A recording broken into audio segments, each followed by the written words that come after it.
સો મિત્રો, મારું નામ જતીન પટેલ છે અને હું બોલિયાદ ગામનો રહેવાસી છું. અહીંયા અમે લોકો એક નાનકડું ડેરી ફાર્મ ચલાવીએ છીએ છેલ્લા 6 વર્ષથી. તો હું તમને મારા વિશે જણાવું તો હું આઈટીમાં કામ કરી રહ્યો છું અત્યારે, અને તેની સાથે જ હું મારું ડેરી ફાર્મિંગ પણ હેન્ડલ કરી રહ્યો છું. અત્યારે મારી પાસે 100 અડલ્ટ એનિમલ અને 97 જેવી 97 જેવી પાડી અને વાછડીઓ છે. તો મોટા મોટી મારી પાસે 200+ જાનવર છે અત્યારે મારા ફાર્મની અંદર, અને છેલ્લા 6 વર્ષથી અમે લોકો આ કાર્યમાં કાર્યરત છીએ.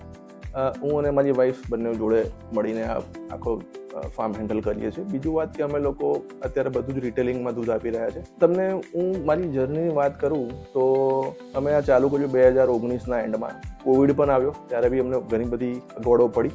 અને બીજી વાત કે જે રેટ્સ તમારે કન્સન્ટ્રેટ ફીડના ઉપર નીચે થઈ રહ્યા છે અત્યારે, પહેલી વાત. બીજી વાત કે દૂધના ફેટ અને એસએનએફ કયા ફીડમાં તમને સારા મળશે, કયા ફીડમાં ખરાબ મળશે. અમે ઘણા બધા રેસિપીસ ટ્રાય કર્યા છે, ઘણી બધી અલગ અલગ કંપનીની પ્રોડક્ટ ટ્રાય કરી છે, અને ત્યાર પછી અત્યારે 6 વર્ષે અમારી એક ફીડ રેસિપી ફિક્સ છે. આખા વર્ષ દરમિયાન અમે એક જ તરીપું ખાવાનું દરેક જાનવરને આપીએ છીએ. અને અત્યારે હું વાત કરું તો છેલ્લા 3 મહિનાથી અમે ગોદરેજની ધનલક્ષ્મી જે પ્રોડક્ટ સાથે જોડાયા છે. ખરેખરમાં એક ટર્નિંગ પોઈન્ટ જેવું છે અમારા માટે. હું તમને કન્વેન્શનલ ફીડિંગની વાત કરું તો નોર્મલી બધા કહેતા હોય કે ભેંસોના ફાર્મની અંદર તમારે કપાસનો ખોળ આપવો જ પડે.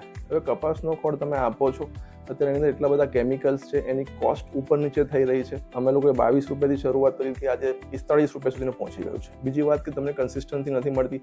કોઈ કહેશે આટલા ફેટ, કોઈ કહેશે આટલા ફેટ, પણ એ હોતા નથી. જ્યારે ગોદરેજ જોડે જો તમે જોડાવ છો કે ગોદરેજની પ્રોડક્ટ વાપરો છો, તો મને એ જાણવા મળ્યું છે એમની ટેકનિકલ ટીમથી કે તમારે ટોક્સિક બાઇન્ડર અલગથી આપવાની જરૂર નથી. બીજી વાત કે ફેટ અને એસએનએફની વાત, તો અત્યારે મારા એવરેજ ફેટ 8.5+ છે અને એસએનએફ 9+ છે. અને તમને એવું લાગતું હશે કે આ કોઈ એક ભેંસના હું તમને રિઝલ્ટ જણાવી રહ્યો છું, પણ એવું નથી. મારી પાસે 500 લીટરનું બીએમસી છે. આખા દિવસનું દૂધ અમે પહેલા મિક્સ કરીએ છીએ એક જગ્યા પર, એનું કમ્પોઝિટ સેમ્પલ લઈને અમે સેમ્પલિંગ કરીએ છીએ એવરીડેનું, અને એવરીડે 8.5+ ફેટની ઉપર જ છે. તો મને considering cost, considering nutrition value, considering protein percentage, Dhanlakshmiji એક સારો ઓપ્શન જણાઈ રહ્યો છે બીજી કન્વેન્શનલ ફીડ્સની અગેન્સ્ટમાં. કેમ કે મેં સોયા ડીઓસી બંધ કરીને ધનલક્ષ્મીજીને સ્ટાર્ટ કર્યું છે, તો મને સારા રિઝલ્ટ મળ્યા છે આની અંદર. ગોદરેજ પશુ આહાર, સ્વસ્થ પશુ, સમૃદ્ધ પરિવાર.